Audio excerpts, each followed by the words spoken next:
Good morning friend, this is Ajit Kumar Gupta है और आज हम लोग पीरियोडिक क्लासिफिकेशन ऑफ एलिमेंट के लास्ट वीडियो डिस्कशन में हैं। और अभी तक वीडियो डिस्कशन में हमने जो लास्ट वीडियोस को कवर किया था उसमें डिस्कस किया था कि मॉडर्न पीरियोडिक टेबल में क्या मॉडिफिकेशन किए गए मेंडलीव्स। जहां मेंडलीव्स ने बताया था कि पीरियोडिक टेबल में जो प्रॉपर्टीज है वो पीरियोडिक फंक्शन है एटॉमिक मास का, और मोस्टली ने हमें बताया कि they are the periodic function of their atomic number.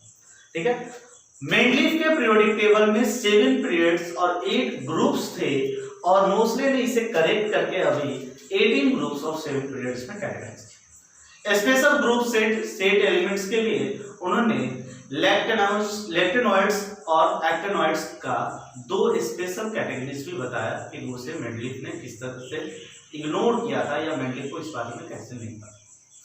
अब हम देखेंगे कुछ मॉडर्न पीरियोडिक टेबल में कुछ ग्रुप्स हैं जिन्हें स्पेशल नेम से जाना जाता है। ठीक है, और उसमें पहला है ग्रुप 1।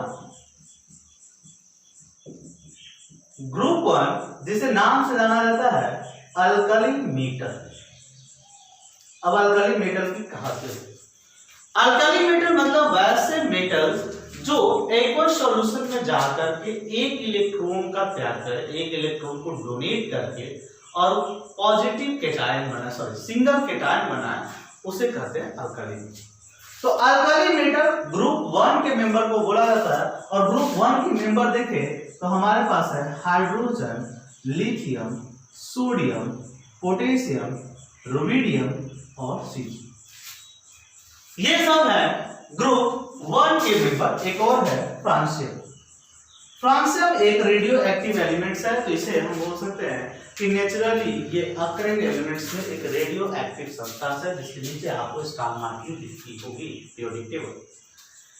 इन सब की खासियत है कि ये एक्वस सॉल्यूशन में एक इलेक्ट्रॉन को रिलीज करेंगे और एक इलेक्ट्रॉन को रिलीज करके सिंगल कैटायन बनाएंगे। मतलब हाइड्रोजन एक इलेक्ट्रॉन को रिलीज करके H+, lithium Li+, sodium Na+, potassium K+, rubidium Rb+ और सीजियम CH+। ध्यान रहे इस ग्रुप में हर मेंबर मेटल है एक्सेप्ट हाइड्रोजन। हाइड्रोजन एक्सेप्ट इसलिए क्योंकि हाइड्रोजन की केवल प्रॉपर्टीज मैच करती है और प्रॉपर्टीज इस बात को बताती है कि वह नेचर वाइज अल्कली की तरह वर्क करता है। बट नेचर में हाइड्रोजन चूंकि आपको गैसियस फेज में मिलता है, तो आप पहले से ही अंडरस्टूड है कि हर वो सब्सटेंस जो गैसियस फेज में मिलता है वो मेटल नहीं हो सकता। तो यहाँ पर हाइड्रोजन मेटल नहीं है और बाकी के सब एलिमेंट ये मेटल है। तो ग्रुप 1 के मेंबर को अल्कली मेटल, ये अपने को ध्यान में रखें। स्क्रीनशॉट ले सकते हैं ताकि आपको कोई कंफ्यूजन ना हो। हम कुछ इंपॉर्टेंट ग्रुप्स को डिस्कस करें ताकि अगर क्वेश्चन में आपके सामने कंफ्यूज करे तो आप कंफ्यूज ना हो। ठीक है, अगला है ग्रुप 2 जिसे अल्कलाइन अर्थ मेटल के नाम से जाना जाता है। अल्कलाइन अर्थ मेटल के नाम से जाना, जिसके मेंबर हैं beryllium, magnesium, calcium, strontium, barium and radium. ठीक है, इनकी प्रॉपर्टीज जो होगी वो एक्वस सॉल्यूशन में 2 इलेक्ट्रॉन को डोनेट करके ये डाई कैटायन बनाया। मतलब 2 इलेक्ट्रॉन बेरियम किया तो Be2 इलेक्ट्रॉन्स को Mg ने 2 इलेक्ट्रॉन्स को रिलीज किया तो Mg2+, कैल्शियम ने 2 इलेक्ट्रॉन को रिलीज किया Ca2+, स्ट्रोंटियम ने 2 इलेक्ट्रॉन को रिलीज किया Sr है तो 2 दिया Sr2+, बेरियम ने 2 इलेक्ट्रॉन को रिलीज किया Ba2+, और रेडियम ने 2 इलेक्ट्रॉन को रिलीज किया तो Ra2+ बनाया। इसके भी सारे मेंबर्स आपको मेटल्स मिलेंगे और इसलिए इसका नाम है अल्कलाइन अर्थ मेटल। प्रॉपर्टीज को ध्यान रखें। अगर वैलेंसी की बात करें तो ग्रुप 2 के सारे मेंबर की वैलेंसी 2 होगी और ग्रुप 1 की जो मेंबर्स थे अल्कली मेटल की वैलेंसी 1। कुछ ही इंपॉर्टेंट ग्रुप्स को पढ़ना है, जैसे कि हम लोग बात कर रहे हैं एनसीईआरटी ने इस बात को ऐसे लिखा नहीं है, लेकिन आप जान लें तो आपको पीरियोडिक टेबल्स को थोड़ा सा और आसानी से समझ। अब है हैलोजेंस। तो हैलोजेंस किसे कहते हैं तो समझा। ग्रुप नंबर 17, ग्रुप 17 के मेंबर को हैलोजेंस के नाम से।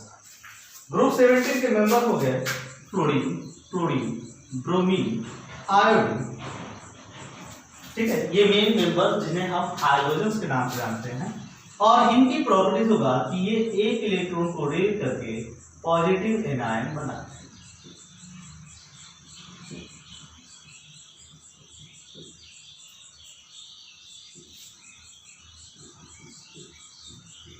एक और खास बात जो हमें समझने वाली बात यह है कि इन हाइड्रोजन्स के कैटेगरीज में आप चाहो तो फर्स्ट मेंबर हाइड्रोजन को भी रख सकते हो कि हाइड्रोजन की भी प्रॉपर्टीज है, तो वह एक इलेक्ट्रॉन को एक्सेप्ट करके हाइलाइट नेचर को बता सकते। मतलब अभी मॉडर्न पीरियोडिक टेबल में यूं तो हाइड्रोजन को केवल ग्रुप 1 में रखा है, लेकिन आज तक ये डिस्प्यूट है कि आप ग्रुप 1 और ग्रुप 17 दोनों जगह हाइड्रोजन को रख सकते हो, क्योंकि इनकी प्रॉपर्टीज दोनों से मैच करती है। ठीक है, अगली ग्रुप्स के जिसके नाम स्पेशल समझे तो अगले ग्रुप्स को कहते हैं इनर्ट गैस या नोबल गैस, नोबल गैस या इनर्ट गैस, ग्रुप नंबर 18। ठीक है, तो ग्रुप 18 को कहा जाता है इनर्ट गैस या नोबल गैस, जिसमें आप helium, neon, argon, krypton, xenon, ये इंपॉर्टेंट इनको बता दें। तो इस ग्रुप के सारे नंबर गैस हैं और इनर्ट मतलब कि ये नॉर्मल कंडीशन में किसी के साथ रिएक्ट नहीं करते। ठीक है, तो स्पेशल ग्रुप कैटेगरीज में इन बातों को हम जानेंगे। अब जानेंगे कि ट्रेंड्स क्या है हमारे पीरियोडिक टेबल्स में जिस तरह से सजाया गया, तो प्रॉपर्टी ट्रेंड्स हमारे पास क्या है उसे समझने की कोशिश। ठीक है, तो अब हम समझते हैं प्रॉपर्टीज ट्रेंड। और पहला प्रॉपर्टीज है एटॉमिक साइज। पहली प्रॉपर्टीज को हम समझे एटॉमिक साइज। अब एटॉमिक साइज को समझना है तो हम थोड़ा सा क्या करते हैं कि थोड़ा डायग्रामेटिक है। देख रहे हैं ग्रुप 1 को, ग्रुप 1 में पहला है लिथियम। ग्रुप 1 का पहला मेंबर है लिथियम, मतलब कि ऑरिजिन और हाइड्रोजन, सॉरी पहला मेंबर हाइड्रोजन। दूसरा हुआ लिथियम, न्यूक्लियस और 2। तीसरा है सोडियम, न्यूक्लियस 1 2 3। और हम उसके आगे भी डायग्राम्स को बना सकते हैं। पहले देखिए, हमने ग्रुप 1 को कंपेयर करने के लिए रेफरेंस के लिए लिया है, जिसमें हाइड्रोजन, लिथियम, सोडियम और आगे भी हम चाहते हैं तो पोटेशियम, रुबिडियम और सीजियम को ले सकते हैं, जिसमें एक एक रो एक एक सेल बढ़ते चले। अब क्या हो रहा है इनमें समझिए। न्यूक्लियस के बाहर ऑब्वियस है कि एक सेल है और इसमें न्यूक्लियस के बाहर 2 सेल है, तो साइज के बारे में अगर आपसे बात किया जाए तो आप खुद ही बोलोगे कि सर लिथियम का साइज हाइड्रोजन से बड़ा दिख रहा है क्योंकि ये सेल की संख्या बढ़ रही है। तो ऑब्वियसली साइज का मतलब हुआ कि यह पूरा इन्वायरमेंट एक जो बना रहा है स्फेरिकल इन्वायरमेंट उसकी बात, वॉल्यूमेट्रिक्स। ठीक है, तो हमें यह पता चला कि अगर हम ग्रुप में बात कर रहे हैं तो ग्रुप में हाइड्रोजन से बड़ा है लिथियम, लिथियम से बड़ा मिल रहा है सोडियम और सोडियम से फिर बड़ा मिलेगा पोटेशियम और same as rubidium and caesium and francium. मतलब अगर एक ग्रुप में हम मूव कर रहे हैं तो टॉप टू बॉटम साइज बढ़ेगा। मतलब अगर हम एटॉमिक साइज की बात करें तो in group top to bottom increase. ठीक है, साइज हम ऊपर से नीचे की ओर आ रहे हैं तो इंक्रीज कर रहा है और इसकी वजह है कि सेल की संख्या बढ़। अब हम एटॉमिक साइज को देखें कि एक पीरियड के अंदर क्या हो रहा है, तो पीरियड के अंदर देखिए, पीरियड के अंदर तो हम एक पीरियड ले रहे हैं जिसमें अच्छे खासे मेंबर्स हो, तो हम पीरियड सेकेंड को ही ले। सेकेंड पीरियड मतलब लिथियम न्यूक्लियस एक रिंग दो रिंग लिथियम। बेरिलियम सिमिलर एक रिंग दो रिंग। बोरॉन सिमिलर एक दो।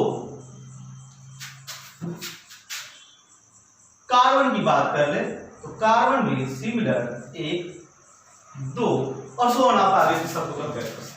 अब बोलोगे कि सर इसमें सब में रिंग की वाली बात तो एक है तो कैसे हम लोग कंपेयर करेंगे?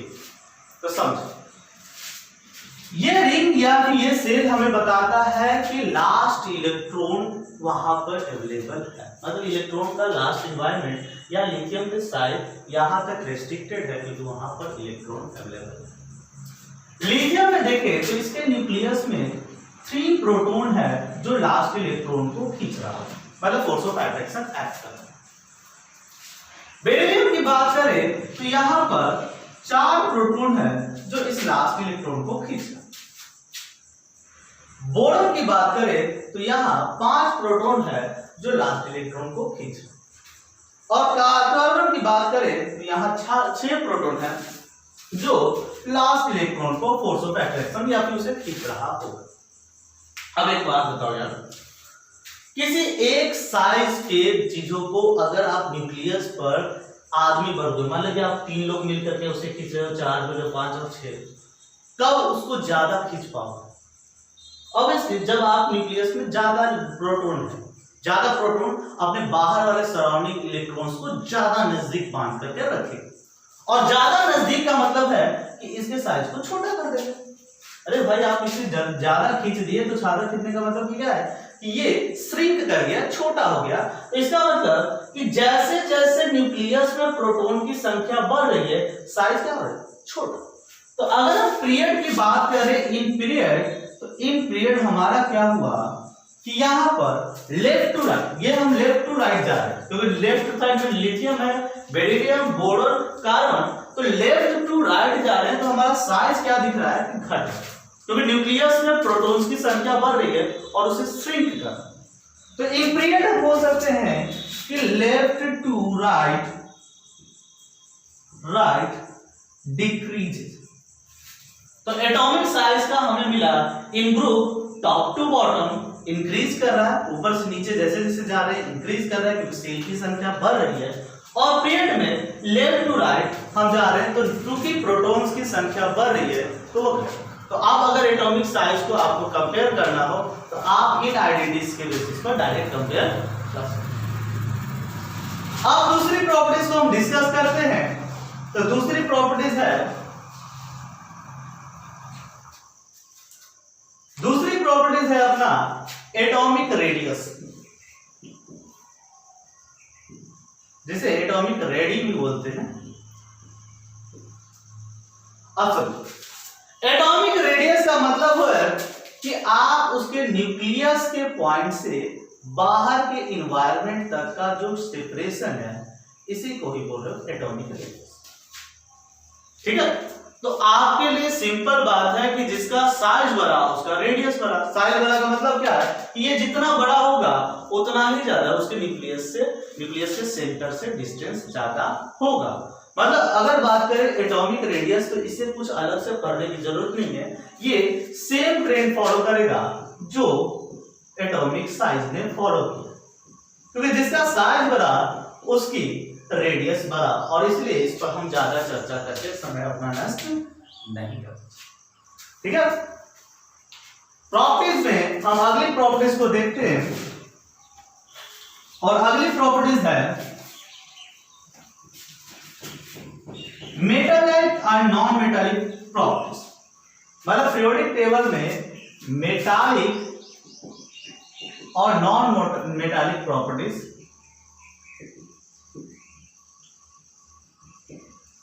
अब थोड़ा समझें। पीरियोडिक टेबल में मेटालिक और नॉन मेटालिक प्रॉपर्टीज के ट्रेंड को समझना है। तो समझे, मेटालिक का मतलब क्या होता है? एक ऐसा एलिमेंट जो इलेक्ट्रॉन को इजीली डोनेट कर दे, वो हो गया मेटालिक। अब हम इस प्रॉपर्टीज को डिस्कस करते हैं। देखते हैं, हम देखें फिर से तो लिथियम को बनाते हैं। लिथियम, फर्स्ट सेकेंड, ये हुआ लिथियम, यहां पर उसका लास्ट इलेक्ट्रॉन। सोडियम 2 3, ये है सोडियम और इसकी लास्ट इलेक्ट्रॉन। पोटेशियम हमें लगता है कि हम 2 से भी कंपेयर कर सकते हैं, लेकिन हम लोग पोटेशियम को भी तक भी ले सकते हैं। 1 2 3 और 4, और ये इसकी लास्ट। फिलहाल 3 के लिए कंपेयर कर रहे हैं, हम एक ग्रुप में देख रहे हैं, ऊपर से आ रहे हैं लिथियम, सोडियम, पोटेशियम। चलो, अगर हम लिथियम, सोडियम, पोटेशियम की बात करें तो आप ये बताओ कि अगर ये न्यूक्लियस है जो पॉजिटिव चार्ज है और ये इलेक्ट्रॉन है जो नेगेटिव चार्ज है, तो किस केस में इलेक्ट्रॉन को निकालना या इलेक्ट्रॉन को डोनेट करना आसान है? ठीक है, तो समझो, अगर आप न्यूक्लियस से नजदीक हो तो कहीं ना कहीं उस इलेक्ट्रॉन पर एक हैवी फोर्स ऑफ अट्रैक्शन लग रहा है, मतलब उसे निकालना थोड़ा टफ। लेकिन अगर यही दूरियां बढ़ते जाएंगी तो चूंकि कोई अट्रैक्शन फोर्स उसे खींचने वाला कोई फोर्स नहीं लग रहा है, तो वो इजीली निकाल सकता है। और इस बेसिस पर हम कहें कि जहां दूरी ज्यादा होगी वहां से इलेक्ट्रॉन इजीली निकलेगा। मतलब इन 3 में बोल सकते हैं कि पोटेशियम से इलेक्ट्रॉन सबसे आसानी से निकल सकता है, सोडियम से उसके बाद और लिथियम से उसके बाद। मतलब अगर बात करें तो लिथियम से ज्यादा आसानी से सोडियम में से इलेक्ट्रॉन निकल सकता है, और सोडियम से भी ज्यादा आसानी से पोटेशियम में से इलेक्ट्रॉन निकल सकता है। मतलब इलेक्ट्रॉन का निकालना मतलब कि बहुत अच्छा मेटल का होना। ठीक है, मतलब लिथियम से ज्यादा अच्छा मेटल सोडियम है, सोडियम से ज्यादा अच्छा मेटल पोटेशियम है, पोटेशियम से ज्यादा अच्छा मेटल रुबिडियम है, रुबिडियम से ज्यादा अच्छा मेटल सीजियम।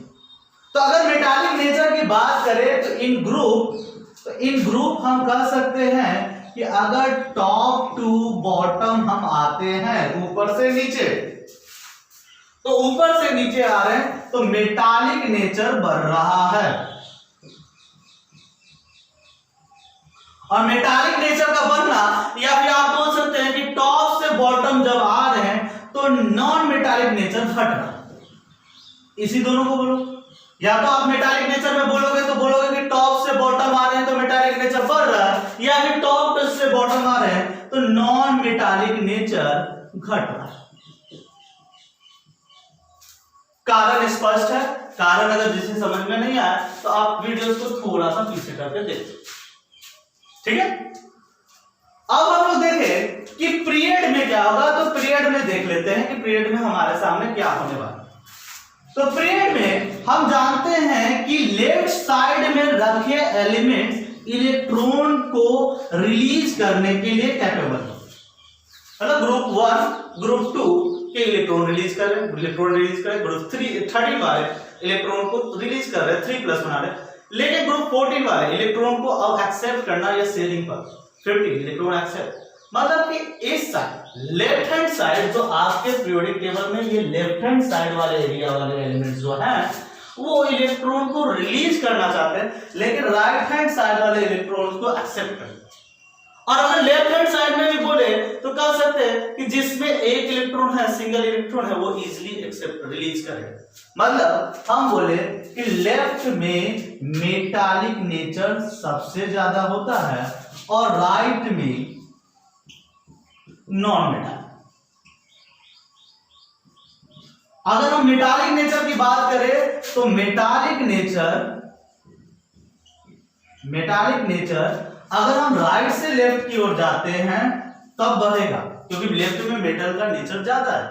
और अगर नॉन मेटालिक नेचर की बात करें तो non metallic nature left to right में बढ़ेगा। ठीक है, माइंड में क्लियर रखिएगा।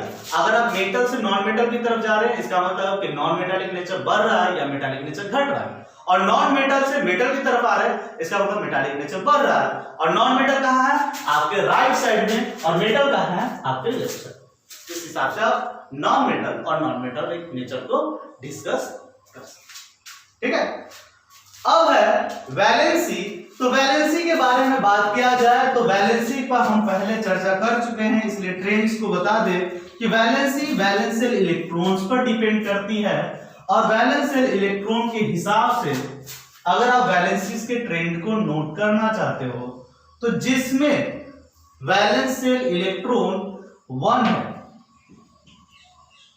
वैलेंस शेल इलेक्ट्रॉन की संख्या जहां 1 है उसकी वैलेंसी आप रखो 1। जहां वैलेंस शेल इलेक्ट्रॉन की संख्या 2 है वैलेंसी 2, वैलेंस शेल इलेक्ट्रॉन की संख्या 3, वैलेंस शेल इलेक्ट्रॉन की संख्या 4, 5 है तो 3, 6 है तो 2, 7 है तो 1 और 8 है तो 0। ये है आपकी वैलेंसी टेबल जो आपके माइंड में रखना है। मतलब 1 to 4 के लिए हमें सेम रखना है, मतलब बढ़ते हुए, और उसके बाद 5 से हम 8 में से घटाता हुआ चल रहे हैं। ठीक है, तो ये वैलेंसीज की ट्रेंड है और इसको आपको ध्यान में रखना। अब अगर बात करें तो है अब इलेक्ट्रोनेगेटिविटी। इलेक्ट्रोनेगेटिविटी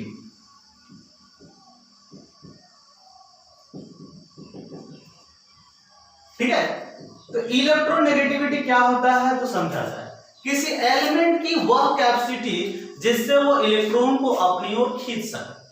ठीक है, इलेक्ट्रोनेगेटिविटी इज द प्रॉपर्टीज और पावर और energy through which an element can pull an electron to their outermost shell। ठीक है, outermost shell में अपने तरफ इलेक्ट्रॉन को खींचने की प्रॉपर्टीज को कहा जाता है इलेक्ट्रोनेगेटिविटी। और अगर इलेक्ट्रोनेगेटिविटी की ट्रेंड को समझना है तो समझे कि हाइड्रोजन के बारे में हम डिस्कस किए थे कि हाइड्रोजन क्या होता है। तो हाइड्रोजन चाहते हैं कि इलेक्ट्रॉन उनकी ओर चला जाए और वो अपने आप को F-, क्योंकि नेचर में हमको कह रहा है कि अपने नजदीक के नॉर्मल गैस कॉन्फ़िगरेशन को मैच करें। लेकिन यहीं पर अल्काली मेटल ये चाह रहा था कि वो इलेक्ट्रॉन को रिलीज करे और उस तरह से अपने आप को स्टेबल करे। ठीक है, तो यहां पर अगर लेफ्ट हैंड साइड में जो अल्काली मौजूद थे और जो राइट हैंड साइड में हाइड्रोजन मौजूद थे, इन दो को हम रेफरेंस में केवल लेंगे। अब समझो इन दो, अगर किसी पीरियड में हम अगर बात करें तो पीरियड में लेफ्ट हैंड साइड वाले इलेक्ट्रॉन को रिलीज करना चाहते हैं और राइट हैंड साइड वाले इलेक्ट्रॉन को एक्सेप्ट करना चाहते हैं। और इलेक्ट्रोनेगेटिविटी की डेफिनेशन हमने रखा, it is power to pull electron to their outermost shell. अब अगर आउटरमोस्ट शेल में इलेक्ट्रॉन खींचने की पावर है तो ऑब्वियस है कि लेफ्ट वाले जो इलेक्ट्रॉन को त्याग करना चाहते हैं उनकी पावर कम होगी, वो इलेक्ट्रॉन को खींचना ही नहीं चाहते। लेकिन राइट साइड में जो इलेक्ट्रॉन को अपनी ओर जोड़ना चाहते हैं उनकी पावर ज्यादा होगा क्योंकि उनको जोड़ना। तो इसका मतलब इलेक्ट्रोनेगेटिविटीज के लिए अगर हम बात करें एक पीरियड के अंदर लेफ्ट और राइट की बात हो रही है, पीरियड में लेफ्ट टू राइट जा रहे हैं तो यह इंक्रीज। ठीक है, क्योंकि राइट वाले को खींच रहा है और लेफ्ट वाले को नहीं खींचना इलेक्ट्रॉन। ठीक है, अब ग्रुप्स की बात करें तो कौन खींच सकता है, तो फ्लोरीन के पास देखो भाई, तो फ्लोरीन के पास ये इलेक्ट्रॉन को यहां खींच करके लेके आना। लेकिन उसके नीचे अगर क्लोरीन की बात करें तो क्लोरीन को 1 2 3 थर्ड सेल में इलेक्ट्रॉन को खींच करके लेके आना। पावर तो यहीं से लगेगा न्यूक्लियस से। ठीक है, और जितना ज्यादा ये सील्ड रहेगा, जितने ज्यादा सेल रहेंगे सेल इन्वायरमेंट, तो उसकी पावर का इफेक्टिव वैल्यूज को घटाते चला जाएगा। क्योंकि आप 1 से 2, 2 से 3, 3 से 4 पर्दों के बाद अगर किसी आदमी को खड़ा कर दो तो आइडेंटिफाई करना मुश्किल है। भले ही हमारी विजन कैपेसिटी बहुत बड़ी है, लेकिन एक लेयर पर हम किसी को देख सकते हैं कि पर्दे के पीछे कौन है, लेकिन वहां 2 होगा थोड़ा मुश्किल, 3 4 होने के बाद शायद डिफिकल्टी होगा। तो पावर यहां पर से ही खींचना है इलेक्ट्रॉन को। तो जैसे ही सेल बढ़ा तो इसे खींचने की कैपेसिटी घट गई।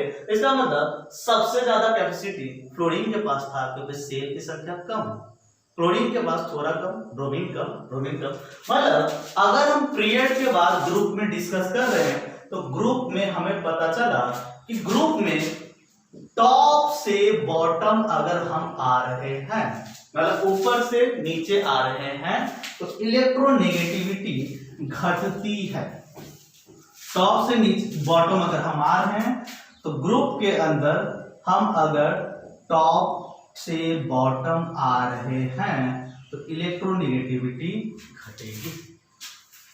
और आप इसी चीज को इलेक्ट्रोपॉजिटिविटी बता सकते हो। पॉजिटिविटी का मतलब हो गया कि आप इलेक्ट्रॉन रिलीज करने की कैपेसिटी बता रहे हो। तो जो हमने इलेक्ट्रोनेगेटिविटी के लिए अभी जो ऑर्डर बताया उसी का उल्टा बताओ। इलेक्ट्रोपॉजिटिविटी एक टर्म्स हो गया कि इलेक्ट्रॉन को त्याग करके अपने आप को पॉजिटिव आयन बनाने की क्षमता।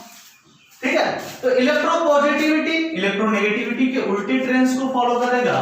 और इलेक्ट्रोपॉजिटिविटी का ऑर्डर अगर आपसे कोई बोले कि इलेक्ट्रोपॉजिटिविटी बताइए, तो इलेक्ट्रोपॉजिटिविटी जैसे इलेक्ट्रोनेगेटिविटी आया लेफ्ट टू राइट बढ़ रहा था, तो इलेक्ट्रोपॉजिटिविटी लेफ्ट टू राइट घटेगा। इलेक्ट्रोनेगेटिविटी का उल्टा हमने बोला। इलेक्ट्रोनेगेटिविटी टॉप से बॉटम घट रहा था, तो यह टॉप से बॉटम बढ़ जाएगा। ठीक है, हमें बस इतना समझ। हाँ, एक और टर्म्स है इलेक्ट्रॉन एफिनिटी, जो कभी गलती से आपसे पूछ सकता है इलेक्ट्रॉन एफिनिटी। तो एफिनिटी वर्ड का मतलब समझिए, प्रेम, लव, अफेक्शन। ठीक है, तो एफिनिटी का मतलब है कि इलेक्ट्रॉन को आप कितना प्यार करता है। तो ऑब्वियसली जो इलेक्ट्रॉन को चाहता होगा वो अपनी ओर पुल करने है। मतलब इलेक्ट्रॉन एफिनिटी कुछ और नहीं, यह इलेक्ट्रोनेगेटिविटी ही है। तो आपको जो इलेक्ट्रोनेगेटिविटी का ऑर्डर मिला, आप उसे ही इलेक्ट्रो एफिनिटी का ऑर्डर। फिलहाल concept wise periodic classification of element खत्म हो गए। हम आपको अगले जो भी वीडियोस देंगे पीरियोडिक क्लासिफिकेशन ऑफ एलिमेंट्स में, आपके सीबीएसई बोर्ड्स के क्वेश्चंस को भी डिस्कस करेंगे।